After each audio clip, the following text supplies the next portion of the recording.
আসসালামু আলাইকুম রহমতুল্লাহি ওবরাকাতুহ। সম্মানিত দর্শক শ্রোতা, দূরের এবং কাছের দেশ এবং প্রবাসের যে যেখান থেকে দেখছেন সকলকে ধন্যবাদ জানিয়ে শুরু করছি আলহামদুলিল্লাহ। আপনারা দেখতে পাচ্ছেন আজ 17 রমাদান।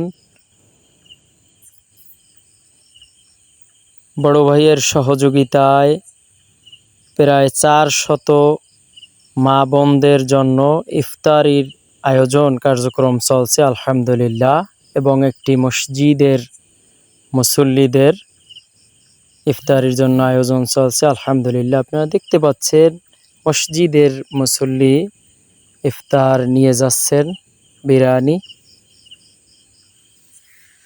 আপনারা দেখতে পাচ্ছেন প্রায় 400 মা বোনদের জন্য ইফতার তৈরি হয়েছে আলহামদুলিল্লাহ, সাজিয়ে রাখা হয়েছে।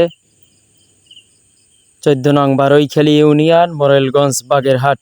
সম্মানিত দর্শক শ্রোতা, আপনারা বেশি বেশি করে আমাদের জন্য দোয়া করবেন, যাতে করে আল্লাহর অশেষ মেহেরবানিতে এভাবে দ্বীনের খেদমত করতে পারি ইনশাআল্লাহ।